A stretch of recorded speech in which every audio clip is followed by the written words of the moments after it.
ओम शांति। प्रातः क्लास चल रहा था 10 जनवरी 1964 शुक्रवार।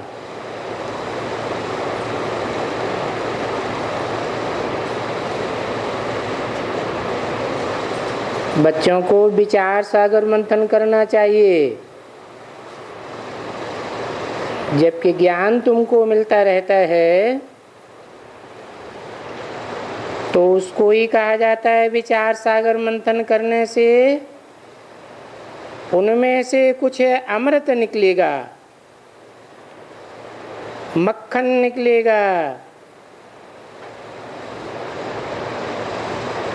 अगर विचार सागर मंथन नहीं करेंगे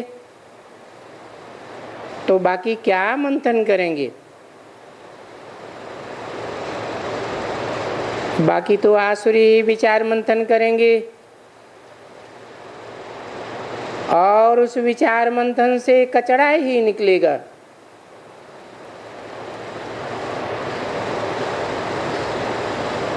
तुम स्टूडेंट ईश्वरीय हो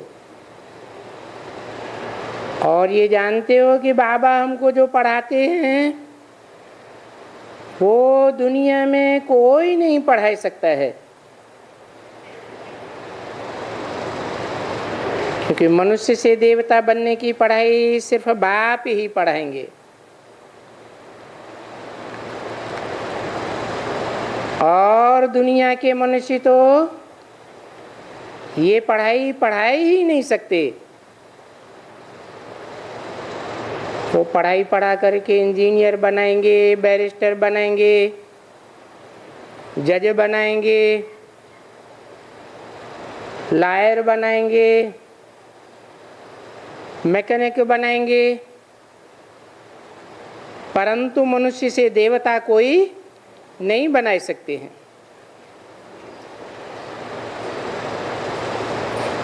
देवताएं भी ये पढ़ाई नहीं पढ़ा सकते, बाप पढ़ाएंगे, क्योंकि देवताओं को ज्ञान का सागर नहीं कहा जाता है। ज्ञान का सागर सिर्फ एक को कहा जाता है। दैवी गुण उनमें होते हैं, ज्ञान से ही होते हैं, परंतु ये ज्ञान जो तुम बच्चों को अभी मिलता है वो सतयुग में नहीं होता है। पीछे इनका जो फल है राज करना और जो दैवी गुण धारण करते तो इनमें दैवी गुण हैं। तुम बरोबर इनकी महिमा करते हो, कहते हो सर्वगुण संपन्न, 16 कला संपूर्ण, संपूर्ण हिंसक, मर्यादा पुरुषोत्तम, ऐसे गाते हो ना। तो तुमको भी तो ऐसा ही बनना होता है ना। तो अपने से पूछना चाहिए, मेरे में सभी दैवी गुण हैं या कोई आसुरी गुण भी है? आसुरी गुण है तो निकाल देना चाहिए। निकालते रहेंगे तभी देवता बनेंगे। अगर नहीं निकालते हैं तो भले देवता बनते हैं परंतु कम दर्जे के। जैसे मनुष्यों को कहते हैं ये कम दर्जे का मनुष्य है,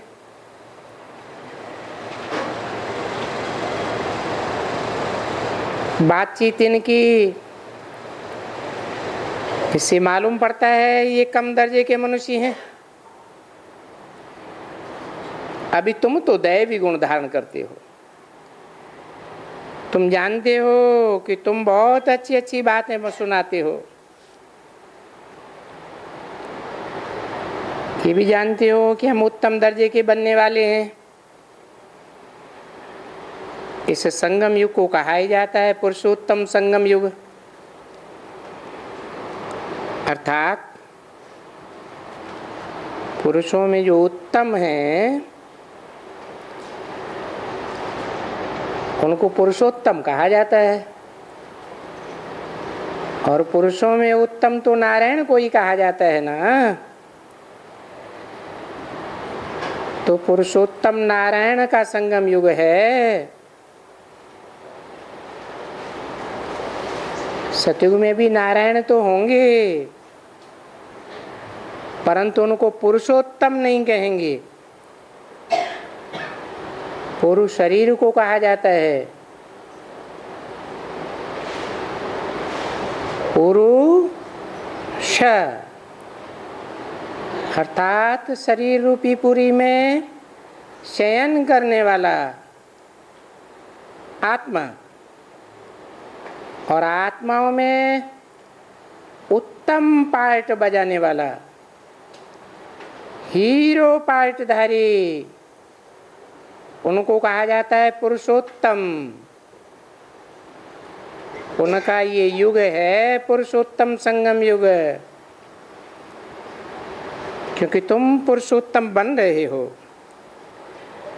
और अच्छे दर्जे के बन रहे हो। तो तुम्हारा वातावरण अच्छा होना चाहिए, तभी तुम अच्छे दर्जे के गिने जाएंगे। तुम्हारा वातावरण, तुम्हारा वाइब्रेशन अच्छा होगा तो जो तुम्हारी बात सुनेगा, जो तुमको देखेगा, तो उसकी बुद्धि में बैठेगा कि पुरुषोत्तम बनाने वाला बाप जरूर आया हुआ है। छी छी मुख से निकले, जिसको झगड़ा टंटा कहा जाता है, तो कहा जाएगा ये कम दर्जे का मनुष्य है। तो ये वातावरण से ही मालूम हो जाता है। मुख से वचन निकले, फिर भी देखते हैं किसको दुख देने वाले हैं, तो ये कम दर्जे का मनुष्य है। उत्तम दर्जे का मनुष्य बनना है। ये जो पुरुषोत्तम युग है उनमें ये उत्तम नहीं बनते हैं। देखो पुरुषार्थ करने वाले कितने होते हैं, परंतु उत्तम नहीं बनते हैं, कितना कम दर्जे में चले जाते हैं। तो बच्चों को फिर चाहिए उत्तम दर्जा बनने के लिए, क्योंकि बाप का नाम भी तो बाला करना है ना। यहाँ बहुत आते हैं, बाहर से भी आते हैं। अब कम दर्जे का मनुष्य होगा तो कुत्ते जैसा काट देगा, तो कहेंगे ये कम दर्जे का मनुष्य है। नहीं तो तुम्हारा मुखड़ा सदैव हर्षित मुख होना चाहिए। जो हर्षित मुख नहीं होते हैं तो फिर उनमें ज्ञान नहीं कहा जाता है।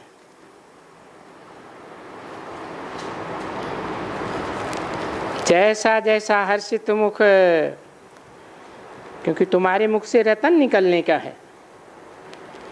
देखो इनके मुख से रतन निकलते निकलते कितना हर्षित मुख हो गए। किनके मुख से? लक्ष्मी नारायण के चित्र की तरफ इशारा किया। आत्माओं से रतन निकलते हैं ना। रतन सुनते थे, रतन डालते थे, क्योंकि रत्नों की लेन देन का टीचर बनेगा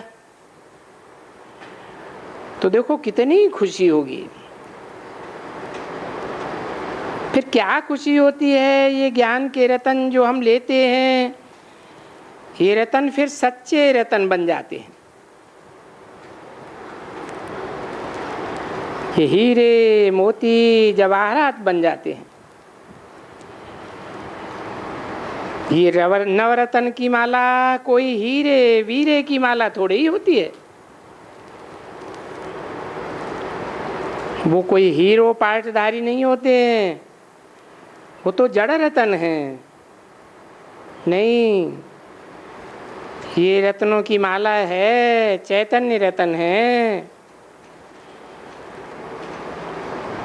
कोई उन जड़ रत्नों के नहीं है। मनुष्य तो ये रतन समझकर अंगूठियां वगैरह पहन लेते हैं। बाकी वो रत्नों की माला तो सभी संगम युग पर मिलती हैं। वो जो रत्न हैं वो थोड़े ही हैं, और ये सच्चे रत्न तो थोड़े बनते हैं। उनका थोड़े ही कोई माला वगैरह या जेवर बनता है।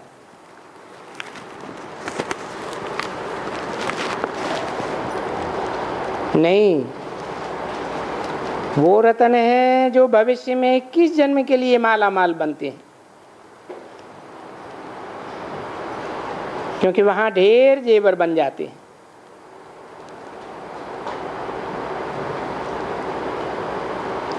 10 जनवरी 1964 की वाणी का 3रा पेज। हीरे जवाहर मोती वहां कोई लूट तो सकते नहीं है।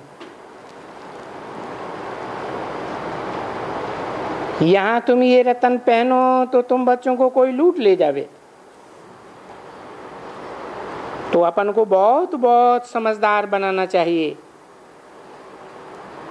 क्योंकि जो कोई भी आसुरी गुण जिनमें होते हैं, वो आसुरी गुण जब निकलते हैं तो उनकी शिकल ही ऐसी हो जाती है। अभी देखो, क्रोध है, तांबे जैसा हो जाता है। उस समय में ऐसी शिकल हो जाती है। कोई क्रोधी को देखा है? कोई बहुत क्रोध करता है तो उनकी शिकल तांबे जैसी लाल हो जाती है ना। और काम विकार तो मशहूर है, जो काला बनाए देता है, जैसे कृष्ण को काला बनाए दिया। ये कृष्ण को काला क्यों बनाए दिया है? क्योंकि जब सांवरा था तो फिर विकार के कारण काला बनाई दिया। माना पुरुषार्थी जीवन में काला था या गोरा था? क्या था? कृष्ण। राम को भी काला दिखाते हैं। क्यों काला दिखाते हैं? पुरुषार्थी जीवन में काले थे या गोरे थे? हैं? काले थे। गोरे होते तो पुरुषार्थ करने की दरकार होती ही नहीं। तो बच्चों को हर एक बात का विचार सागर मंथन बैठ करना चाहिए कि हमको क्या बनना है।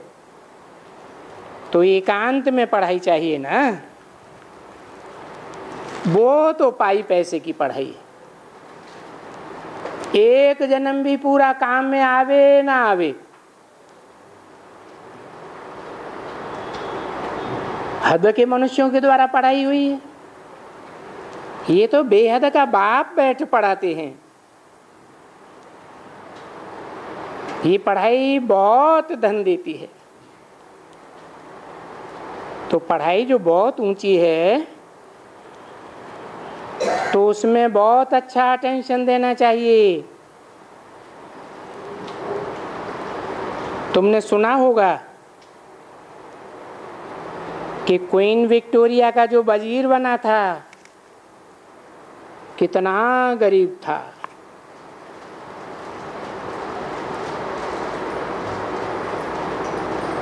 वो गरीब था,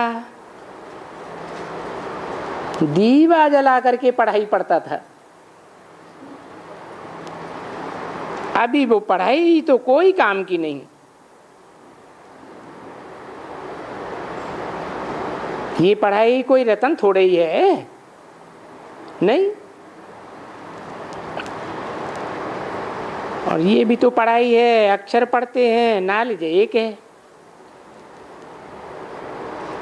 हाँ, ये नॉलेज भी साहूकार बना देती है, बड़ा पोजीशन बनाई देती है, परंतु एक जन्म के लिए देह की पढ़ाई है या आत्मा की पढ़ाई है? वो तो देह की पढ़ाई है। देह एक जन्म चलेगी या जन्म जन्मांतर चलेगी? एक जन्म चलेगी। और देह का पोषण करने वाली जो आत्मा है उसका कनेक्शन तो 84 जन्मों से है।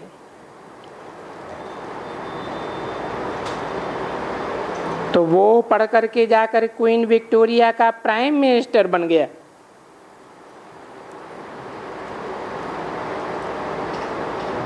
वो हद की पढ़ाई पढ़ने से ऐसा बन गया। बेचारे के पास था तो कुछ भी नहीं, तो पैसा तो काम नहीं आया ना, न पढ़ाई काम में आई। पैसा नहीं था तभी तो उनका गाया जाता है। हिस्ट्री में है कि दीवा जलाकर पढ़ते थे, आगे तो बिजलियां ही बिजलियां थीं। बहुत पहले नहीं थी, फिर भी उसने पढ़ाई तो की। ये पढ़ाई भी तो धन है ना, परंतु वो है हद का धन। और ये फिर इनकी मुरली में है बेहद का धन। हद की पढ़ाई और बेहद की पढ़ाई है, दोनों ही पढ़ाई। सो भी समझ सकते हो कि बरोबर ये पढ़ाइयाँ हैं।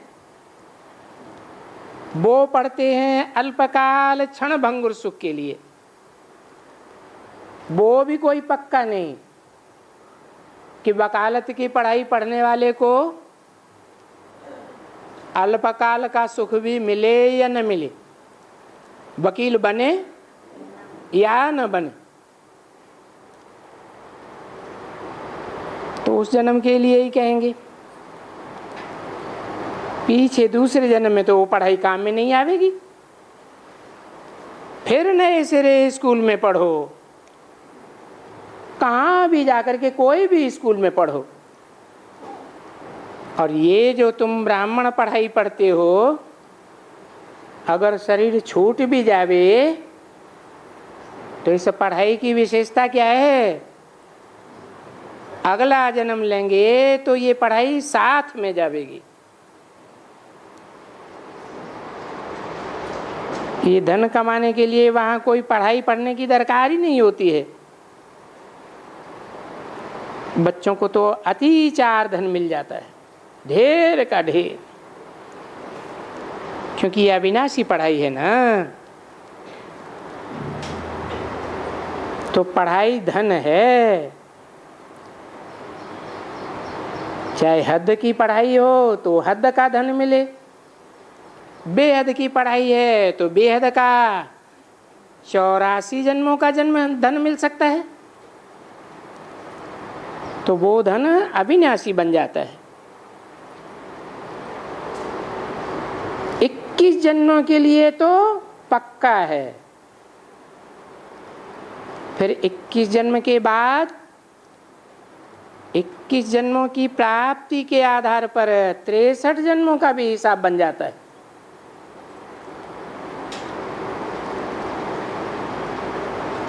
तो पढ़ाई तक तो भला समझ लो ना, बहुत धन था। क्योंकि जब भक्ति मार्ग में आए, वाम मार्ग में आए, रावण राज्य में आए, कितना धन था, कितने मंदिर बने हुए थे हम जो बनाते हैं। उनसे बनाया नहीं था धन ज्ञान मार्ग में, पर पीछे बनाया। बनाने के पीछे वो लोग आए हैं, पीछे आकर के लूटा है। तो देखो तुम कितने धनवान थे, बहुत धनवान। परंतु आजकल की पढ़ाई से कोई इतना धनवान नहीं बन सकता है। भले कितने भी अभी कहते हैं मल्टी मिलियनर हैं, ये है फलाना है, क्योंकि सो भी सिर्फ राज्य के लिए नहीं बनते हैं, न राज्य के लिए गाते हैं, नहीं, या इंडिया के लिए तो बहुत गाते हैं, आगा खाता है। ये जो बड़ौदे में सेंटर है ना, बड़ौदे के लिए भी लिखता है अखबार में, one of the richest in the world. अभी तो तुम बच्चे जान गए हो कि हम वो पढ़ाई पढ़ते, इसको मुरली कहा जाता है। और मुरलियां कितनी हैं। अभी कृष्ण तो मुरली बजाना जानते ही नहीं है। बाबा ने समझाया ना, न मुरली जानते हैं न भक्ति जानते हैं। सतयुग का कृष्ण कोई मुरली बजाना जानता है क्या? भक्ति करते हैं क्या? जो अविनाशी ज्ञान रतन की मुरली सुनी है, वो इस मुरली का प्रभाव है। क्योंकि वो गरीब था ना। कौन था गरीब? अरे किसकी बात हो रही है? हैं? कृष्ण की आत्मा की बात हो रही है ना। सतयुग में प्रारब्ध पाया, कौन सी पढ़ाई से? अभी संगम युग की पढ़ाई से सतयुग में प्रारब्ध पाया। किसने? हैं? कृष्ण ने। कौन सी पढ़ाई पढ़ी है? और गरीब कब था? है? किसकी बात है?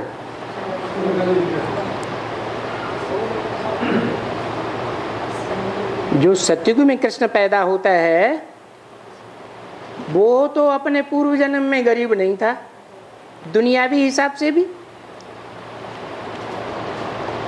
तो कौन से गरीब कृष्ण की बात की है? इस संगम युगी कृष्ण की बात है। गाँवड़े का छोरा था।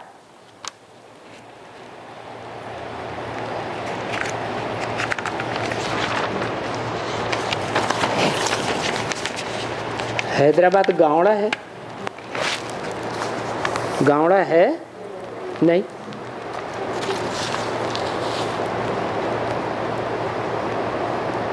बेचारा अंतिम जन्म में गाँवड़े का छोरा जाकर बना। 10 जनवरी 1964 की वाणी का चौथा पेज। अभी विचार करो, जैसे बाबा ने बालवेन ने क्या सुनाया, विक्टोरिया का वजीर कि बेचारा गरीब था, पढ़ाई पढ़ कर के प्राइम मिनिस्टर बन गया। भले हद की पढ़ाई भी पढ़ी, पुरुषार्थ तो किया ना। एक जन्म की पढ़ाई प्राप्ति की कितनी बड़ी प्राप्ति हो गई। अभी भारत देखो, भारत का क्या हाल है। भारत कितना गरीब है, और गरीब को ही तुम देखते हो। म्यूजियम में जाओ, यहाँ जाओ, तो साहूकारों को तो फुर्सत ही नहीं है। उनको वो अपना अहंकार है, देह अभिमान है, मैं फलाना हूँ फलाना हूँ, ये अहंकार है ना। मेरे पास हीरे जवाहरात हैं, तो वो अहंकार उनमें रह जाता है। इनमें तो सारा अहंकार मिट जाता है। किसमें? देह की पढ़ाई में या आत्मा की पढ़ाई में? देह की पढ़ाई में देह अहंकार बढ़ता जाता है, और ये जो आत्मा की पढ़ाई परमपिता परमात्मा पढ़ाते हैं, इसमें पहली पढ़ाई क्या पढ़ाई जाती है? मैं कौन हूँ? मैं आत्मा हूँ। तो पहले पहले ही आत्मा का अहंकार मिटाई दिया जाता है। अहंकार तो देह अभिमान में होता है ना। मैं आत्मा हूं, इसमें सारा अहंकार मिट गया, बाकी तो सब खत्म हो गया। अभी आत्मा के पास तो कोई हीरे नहीं है ना, आत्मा के पास तो कोई जवाहर नहीं है ना, कोई धन नहीं है, दौलत नहीं है, कुछ भी नहीं। वो तो बाप खुद ही कहते हैं कि ये देह है, देह के सभी संबंध है, देह का पोषण करने वाले पदार्थ, हीरे जवाहरात क्या हैं? ये भी तो देह का पोषण करने वाले पदार्थ है ना। तो बाप खुद ही कहते हैं इन सभी का भान छोड़ दो। जब ये आत्मा शरीर छोड़ती है तो ये साहूकारी वगैरह सब खत्म हो जाती है, सारा देह अभिमान मिट जाता है। पीछे जब जाकर पढ़े करे तब फिर कुछ पैसा उनको मिले, या अच्छा कर्म किया होगा तो कोई साहूकार की जाकर गोद लेगा, क्योंकि दान पुण्य बहुत अच्छा किया होगा तो कोई साहूकार के घर में जन्म भी लेगा। तभी तो गाया जाता है ना, ये पास्ट जन्म के कर्म हैं इनके, जो इन्हें साहूकार के पास जन्म मिला है। या तो पढ़ाई अच्छी पढ़ी है, क्योंकि ऐसी कुछ आगे भी नॉलेज का दान किया है, कोई कॉलेज स्कूल बनाई है तो उनका फल मिल जाता है, धर्मशालाएं बनाई हैं तो उनको बहुत कुछ मिल जाता है। परंतु वो मिलते ही है अल्पकाल क्षण भंगुर के लिए, एक जन्म के लिए प्राप्ति होती है।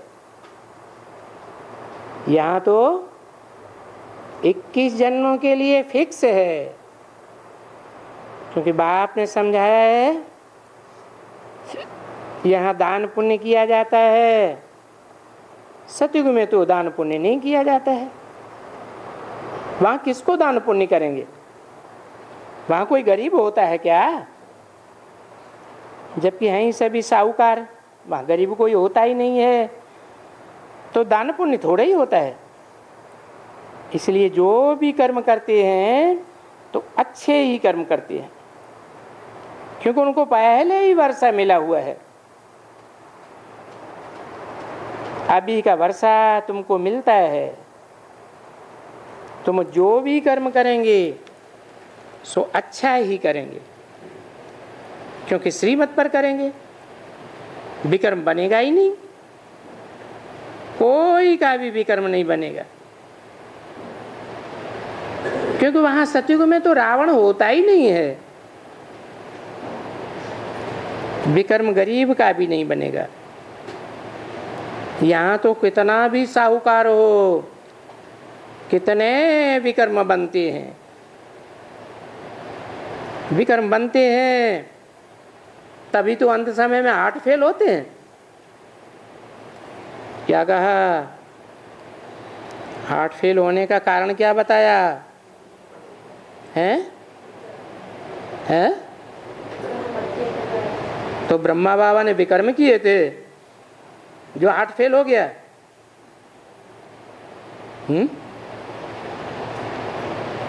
अरे कोई ब्राह्मण ये सिद्ध करेगा कि ब्रह्मा बाबा ने विकर्म किए थे? सिद्ध करेगा? कह सकता है कोई? है? नहीं कह सकता। तो हार्ट फेल क्यों हुआ?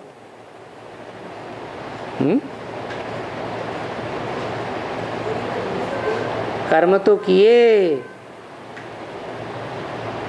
जितनी समझ थी ज्ञान की, मुरलियों को जितना बच्चा बुद्धि से समझा था उतने ही कर्म अच्छे किए। मुरली को जो ठीक से समझा ही नहीं। मुरली में बाप की पहचान है या नहीं है? है या नहीं है? तो उनको बाप की पहचान थी? बाप की पहचान नहीं थी। आत्मा का बाप शिव ज्योति बिंदु है, उसकी पहचान नहीं थी। है? अरे वो ज्योति बिंदु बाप को याद नहीं करते थे, फिर ऐसे कैसे कहते कि वो उनको बाप की पहचान नहीं थी? है? हाँ, आत्मा सिर्फ ज्योति बिंदु है, परम धाम में जड़वत होती है।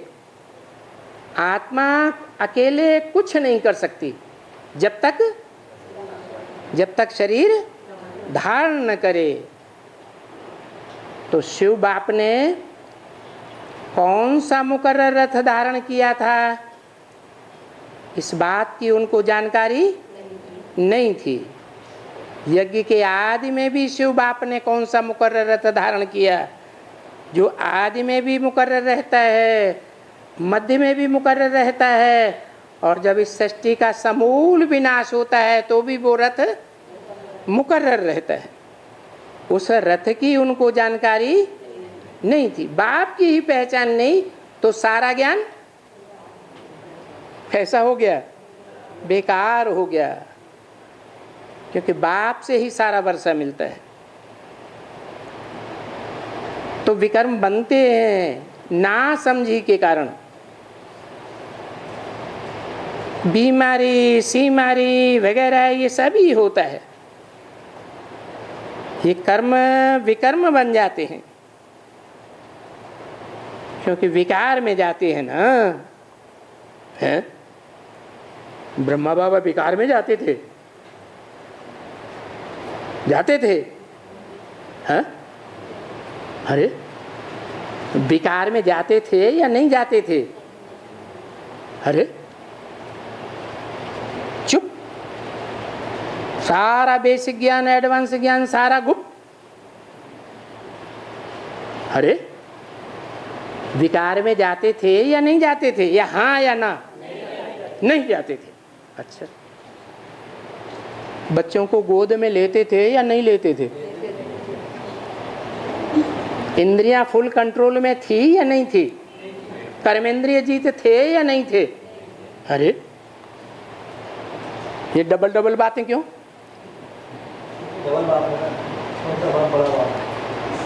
कामेंद्रिय कंट्रोल में थी या नहीं थी?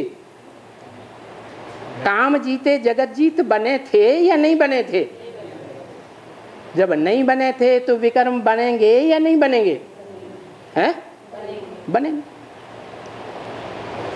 देहधारी, देह का भान रखने वाला देहधारी के कनेक्शन में आएगा, एंटी सेक्स के कनेक्शन में आएगा तो क्या होगा? बुद्धि का लगाव अटैचमेंट में आएगा या नहीं आएगा? अटैचमेंट में आएगा। भले कर्मेंद्रियों से विकर्म नहीं किया,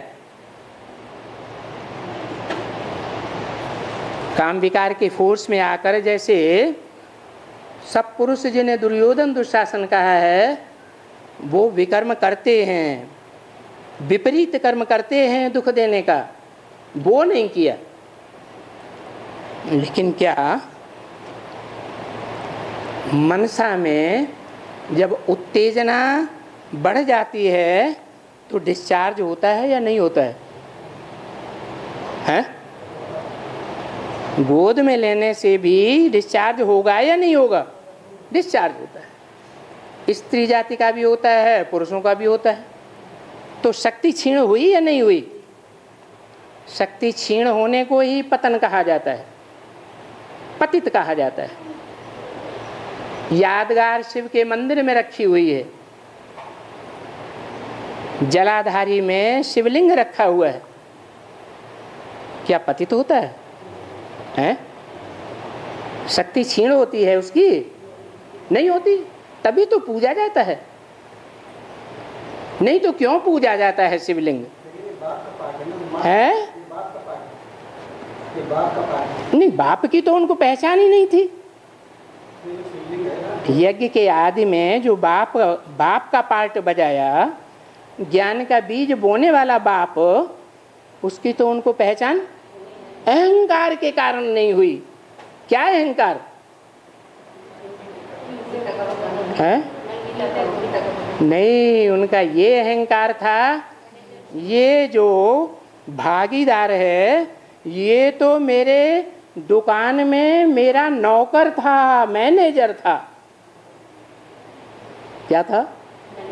नौकर था। तो नौकर उसको गुरु मानेंगे क्या? नहीं मान सकते। तो ये देह का अहंकार ने उनसे विकर्म करा दिया।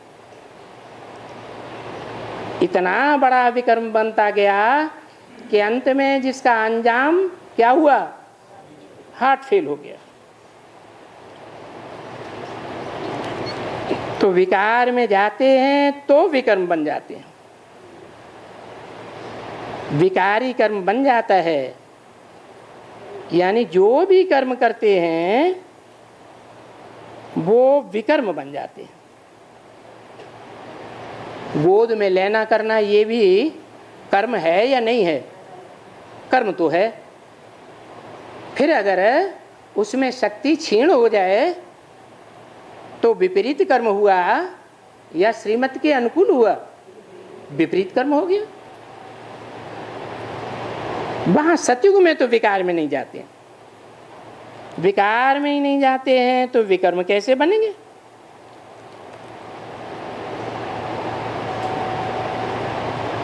वहां सतयुग में विकार में नहीं जाते। देवी देवताएं जैसे राधा की दृष्टि कृष्ण में डूबती है,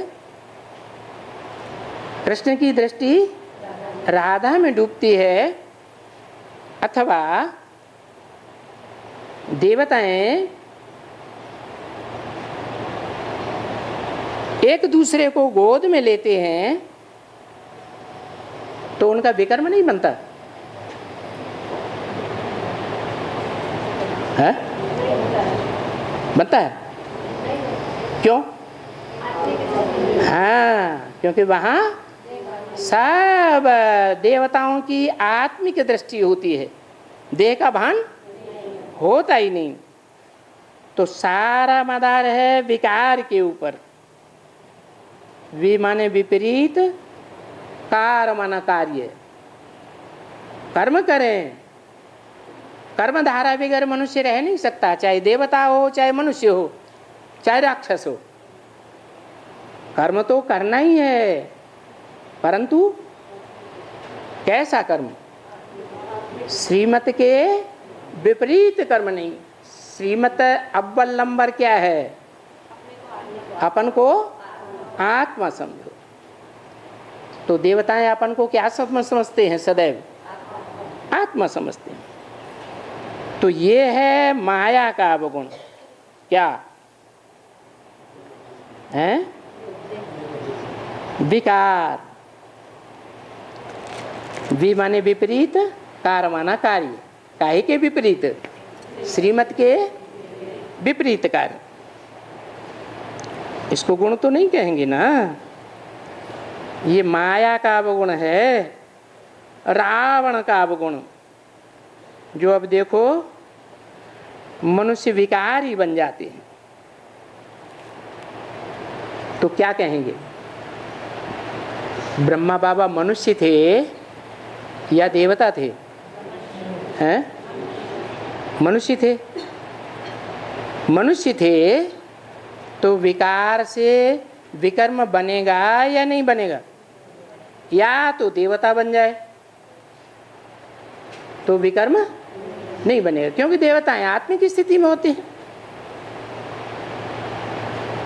तो बाप आकर के पढ़ाई पढ़ाते हैं।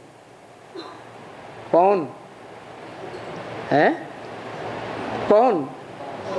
बाप, माँ नहीं। ये जो पढ़ाई है विकर्माजीत बनने की, विकारों के ऊपर जीत पाने की, ये पढ़ाई कौन आकर पढ़ाते हैं? बाप आकर पढ़ाते हैं, गॉड पढ़ाते हैं निर्विकारी बनाने के लिए। भगवान ऊपर से आते हैं निर्विकारी बनाने के लिए। भगवान बना सकता है? हैं? क्या क्या बना सकता है? भगवान बना सकता है? क्या बना सकता है? हैं? विकारी बना सकता है? अरे भगवान विकारी बना सकता है? नहीं, माया से निर्विकारी बनाते हैं, बाप आकर बनाते हैं। माया फिर द्वापर से उनको क्या बना देती है? विकारी बनाई देती है। तो इसको युद्ध कहा जाता है। किसका युद्ध है? हैं? ये दो वंशों का युद्ध है, राम वंश का युद्ध है और रावण वंशी का युद्ध है। क्योंकि उन लोगों ने नाम ठीक नहीं रखा है, परंतु है तो ठीक ना। तुम बाप के बच्चे हो और वो रावण के बच्चे हैं। किसके बच्चे हो? बाप के बच्चे। कृष्ण बाप के बच्चे। क्या कहा जाता है? राम को बाप कहा जाता है, कृष्ण को बच्चा कहा जाता है। तो युद्ध है ना बरोबर। और कितने जाते हैं युद्ध में? तुम्हारे में बहुत अच्छे अच्छे होशियार होशियार बहुत हैं जो हार जाते हैं, क्योंकि माया बड़ी प्रबल हो जाती है। ऐसी ऐसी बातें सुनो तो एकदम तुम्हारा कान ठहराए देवे, परंतु बाबा ऐसी बातों को अभी इतना जास्ती सुनाते नहीं हैं। है? ऐसी ऐसी बातें बाबा 64 की वाणी है या 64 से पहले या 2-1 वर्ष आगे तक जब तक जीवित रहे, ऐसी ऐसी बातें सुनाते थे। हैं? सुनाते थे? हैं? नहीं सुनाते थे, क्योंकि बाप बच्चों पर उम्मीद रखते हैं। किस बात की? कि बच्चे अभी बच्चा बुद्धि हैं, इन बातों को अभी उतना समझेंगे नहीं, इसलिए जब बालिग हो जाएं तो समझेंगे, तो उम्मीद रखते हैं। फिर भी ऐसे भी अधम ते अधम हैं। दूसरा दफा जाने से फिर उसको कहेंगे अधम ते अधम। उनका भी फिर उद्धार करना होता है, और वो उद्धार होना भी जरूर है। सारे विश्व का उद्धार होना है ना, सिर्फ भारत का तो उद्धार नहीं होना है। उद्धार माने हर, दो शब्दों को मिलाया, संधि किया तो क्या हो गया? उत माने ऊपर, हर माने हरण करके ले जाए, तो क्या हो गया? उद्धार। तो दो प्रकार की आत्माएं हैं, एक उद्धार मूर्त और दूसरी उदाहरण मूर्त। उद्धार मूर्त हैं बीज रूप आत्माएं, जो खुद भी आत्मिक स्थिति में स्थित होकर बीज रूप में स्थित होकर के कहाँ जाती है? नीचे जाती है या ऊपर जाती है? ऊपर जाती है, और दूसरों को भी, हाँ, जिनके संग के रंग में आते हैं वो भी ऊपर जाते हैं। तो बीच में गिरते गिरते तो बहुत हैं और ढेर गिरते हैं, एकदम चट्ट खाते में चले जाते हैं। 10 जनवरी 1964 की वाणी का 5वां पेज। भले अच्छे अच्छे जो सेंटर के हेड होकर के बन जाते हैं, वो भी अधम ते अधम बन पड़ते हैं। इसको अधम ते अधम कहते हैं, जो अधम से अच्छा बन करके फिर अधम बन जाते हैं। क्या अधम ते अधम किसको कहा जाता है? जो अच्छे बनते हैं और फिर नीचे गिर जाते हैं।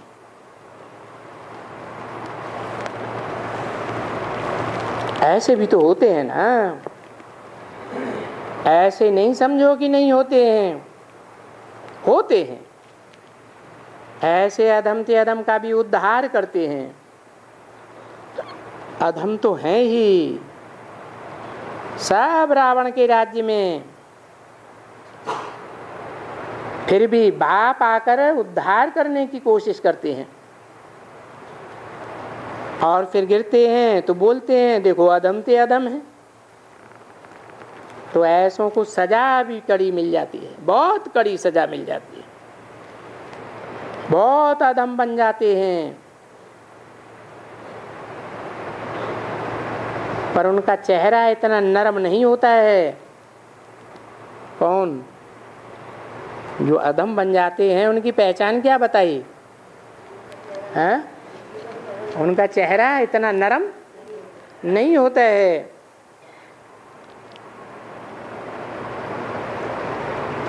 वो अधमपना आता रहता है और फिर उनको खाता रहता है। अधमपना अंदर अंदर जब खाता रहेगा कि हम नीचे गिर गए, बार बार खाता रहता है, तो उसकी निशानी चेहरे पर आती रहेगी या नहीं आती रहेगी? आती रहती है। तो चेहरा उतना नरम नहीं रहता है। जैसे तुम बच्चे कहते हो ना, अंतकाल जो स्त्री सुमिरे, तो सुमिरन होता रहता है ना। सारा जीवन जो सुमिरन होता रहेगा, अंत समय में क्या होगा? वो ही याद आ जाए, फलाना फलाना सिमरन किया। फिर वो अधम ते अधम क्या सुमिरेंगे? जो ऊंचा चढ़ करके फिर नीचे गिर जाते हैं, उनकी बुद्धि में क्या आएगा? है? क्या आएगा? है?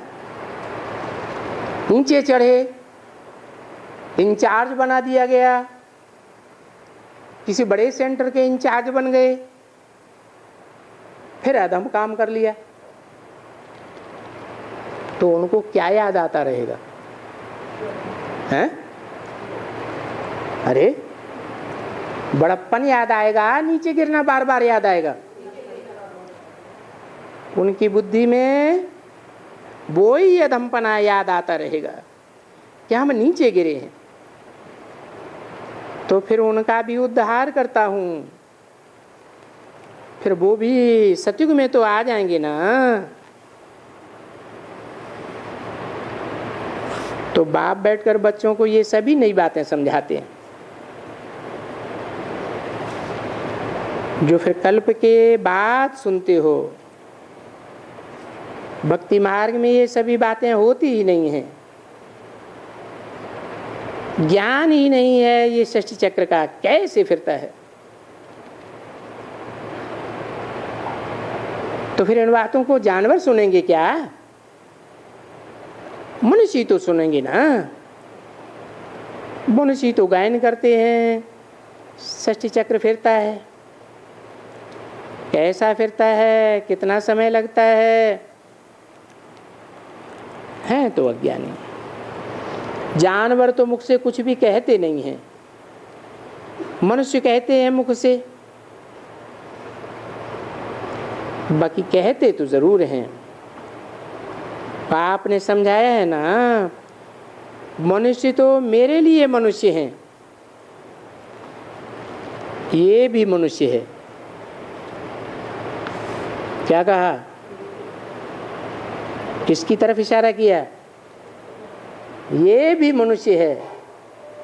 कौन? ब्रह्मा बाबा भी मनुष्य है। मेरे लिए मनुष्य है क्या मतलब है? मनुष्य मेरे लिए हैं, ये किसने कहा? अरे शिव बाप ने कहा ना। तो मेरे लिए मनुष्य हैं ऐसे क्यों कहा? क्योंकि मैं जो पढ़ाई पढ़ाता हूं, किसको पढ़ाता हूं? जानवरों कीड़े मकोड़ों को पढ़ाता हूं क्या है? किसको पढ़ाता हूं? मनुष्यों को ही तो पढ़ाता हूं। तो मनुष्य मेरे लिए है।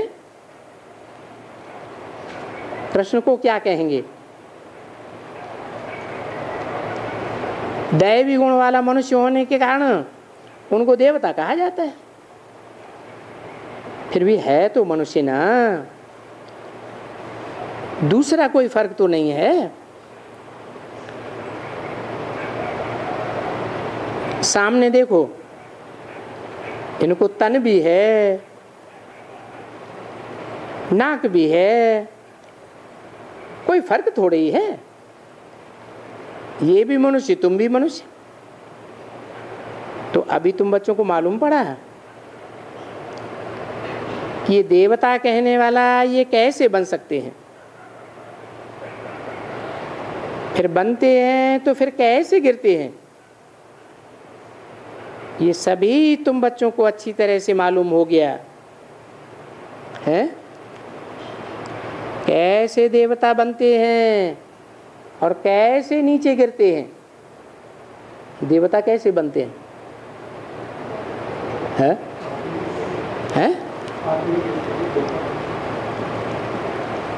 अरे देवता बनने का तरीका क्या है और असुर बनने का तरीका क्या है?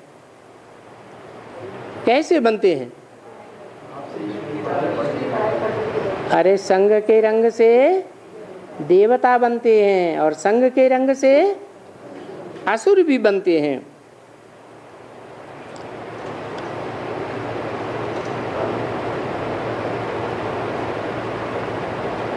आज की दुनिया में भी पढ़ाई पढ़ाते हैं,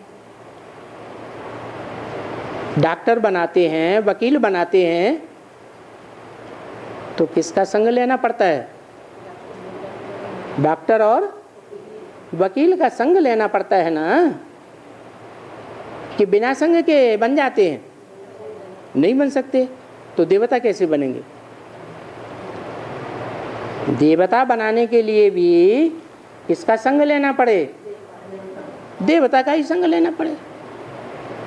फिर भगवान की जरूरत नहीं है, हैं? अरे भगवान की जरूरत है या नहीं है? कैसे है? अरे वकील वकील बनाएगा, डॉक्टर डॉक्टर बनाएगा, इंजीनियर इंजीनियर बनाएगा, और देवता देवता ही बनाएगा। तो भगवान किस खाते में गया? भगवान सिर्फ भगवती बनाता है। भगवान सिर्फ भगवती बनाता, भगवान नहीं बनाता। भगवान भगवान भगवती बनाता। और वो भगवान भगवती एक बनता है या सब बनते हैं? भगवान भगवती एक ही बनता है, परंतु भगवान भगवती वास्तव में कहना रॉन्ग है या राइट है? राइट है। नहीं, वो समझाने के लिए केवल भगवान क्योंकि प्रवृत्ति मार्ग है ना। भगवान जो है वो कभी दो नहीं होते हैं, भगवान एक अकेला है। ये सिर्फ समझाने के लिए कहा जाता है कि भगवान आकर आप समान भगवान भगवती बनाते हैं। वास्तव में गॉड इज वन, कि गॉड दो, गॉड इज वन। तो बताया कि गिरते भी हैं संग के रंग से और देवता भी बनते हैं संग के रंग से। तो फिर देवता कैसे बनते हैं? हाँ, कोई एक पेयर है जो भगवान भगवती कहा जाता है, लेकिन वास्तव में वो भगवान भगवती है या देवी देवता है? हैं? और बड़ा देवी देवता है या छोटा देवी देवता है? तो बड़ा देवी देवता को क्या नाम देते हैं? नहीं, नाम देते हैं महादेव महादेवी। क्या नाम देते हैं? महादेव महादेवी। तो उनके संग के रंग से क्या बनते हैं फिर?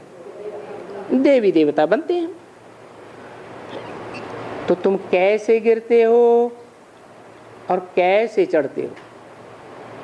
माना चढ़ते हो तो तुमको महादेव महादेवी अथवा जिनको भगवान भगवती कहा जाता है उनकी पहचान होती है, तब उनके संग के रंग से चढ़ते हो कि बिना पहचान के चढ़ते हो? पहले पहचान होती है, पहचान के बाद फिर बुद्धि योग उस तरफ संग के रंग में रंगता है, फिर बनते हैं। तो अब तुम समझ गए हो कि सतयुग में चढ़ना कैसे होता है और द्वापर में गिरना कैसे होता है। कैसे गिरते हैं? द्वापर में किसके संग के रंग से गिरते हैं? क्या वहां महादेव महादेवी नहीं होते हैं? द्वापर युग में महादेव महादेवी होते हैं या नहीं होते हैं? हैं? होते हैं? नहीं होते हैं?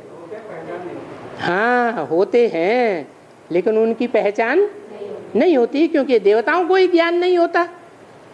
तो द्वापर युग के मनुष्यों को कहाँ से ज्ञान हो जाएगा? तो ये सब विचार सागर मंथन की बातें हैं। ये बातें तुमको अच्छी तरह से मालूम हो गई हैं। तुमको धारणा होती है जो फिर मुरली चला सकें। बाकी जो विचार सागर मंथन ही नहीं करते हैं तो बुद्धू के बुद्धू एकदम, क्योंकि विचार सागर मंथन ही नहीं करते हैं। जो मुरली चलाने वाले होंगे उनका विचार सागर मंथन जरूर चलेगा कि कल हमको किस टॉपिक पर समझाना है। अभी जिसको आदत नहीं है तो क्या विचार सागर मंथन करेंगे? और विचार सागर मंथन ऑटोमेटिकली होता है।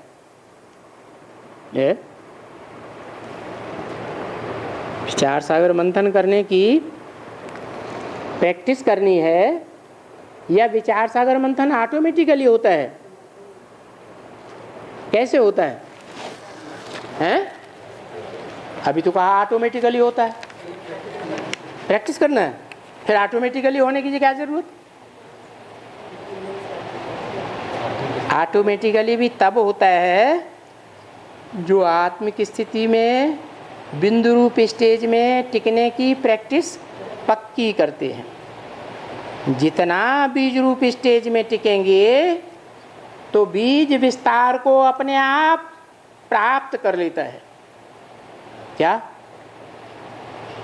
बीज है, बीज को सही धरणी मिलती है, वातावरण मिलता है, नमी मिलती है तो अपने आप विकसित होता है, फैलता है या नहीं फैलता है? अपने आप फैलता है। तो क्या करना है? हाँ, ज़्यादा से ज़्यादा आत्मिक स्टेज, बीज रूप स्टेज में रहने की प्रैक्टिस करनी है। जब बीज रूप स्टेज में टिकेंगे तो विचार सागर मंथन ऑटोमेटिक चलेगा। जैसे बाप ने कल भी समझाया, देखो हमारे पास आने वाले हैं उनमें ज्ञान नहीं है, तो विचार सागर मंथन का ख्याल आएगा ना, जिनको समझाने का अच्छा उल्लास होगा। ये आया इनको निश्चय नहीं होता है, मैं उनको समझाए निश्चय कराए देता हूँ। फिर ये है उनके भाग्य के ऊपर, कोई करेंगे कोई नहीं करेंगे। 50 होंगे तो उनमें से 5-7 तो बेशक कुछ न कुछ समझ जाएंगे। क्या कहा?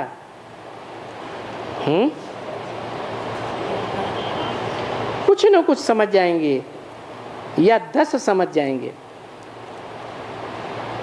बाकी 20-25 भी समझ जाएंगे और कोई नहीं समझ सकेंगे। वो भी उम्मीद रखते हैं कि अभी नहीं समझते हैं, चलो आगे चल करके समझेंगे।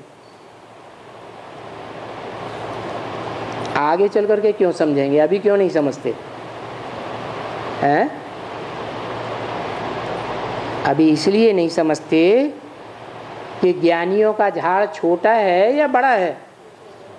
ज्ञानियों का झाड़ छोटा है। छोटे झाड़ को ज़्यादा माया के तूफान लगते हैं,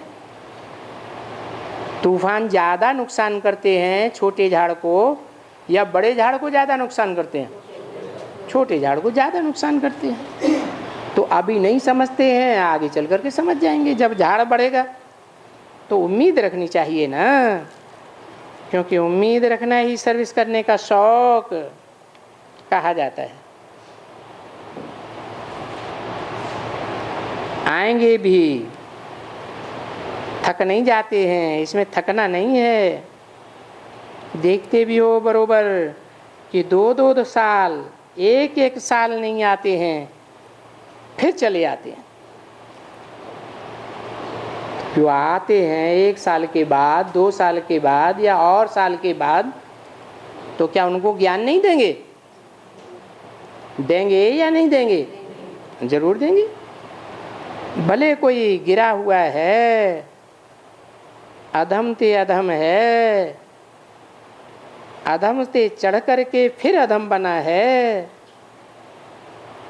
तुम्हारे पास विजिटिंग रूप में आते हैं, तो ज़रूर तुम उनको कहेंगे तुम तो आगे थे, आगे आते थे। तो कहेंगे हाँ आते थे, लेकिन माया ने हमको हरा दिया, अभी मैं फिर आया हूँ।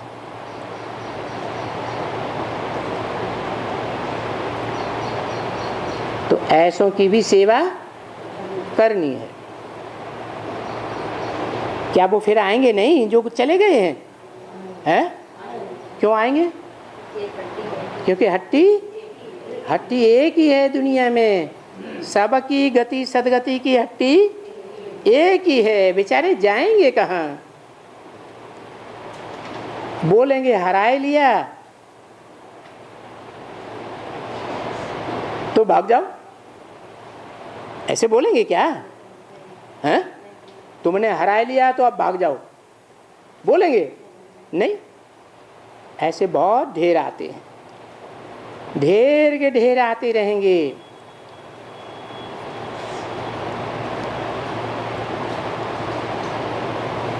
दस 1:64 की वाणी का 6ठा पेज। वो खुद भी कहते हैं मैं आता था, ज्ञान लेता था, फिर मैंने हरा लिया, छोड़ दिया। अभी फिर मेरे को आता है कि नहीं?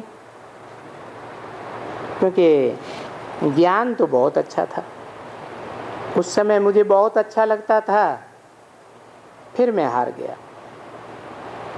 ये स्मृति तो रखते हैं ना। जीत पहनना और हराने का नाम तो यहाँ होता ही है। ओम शांति।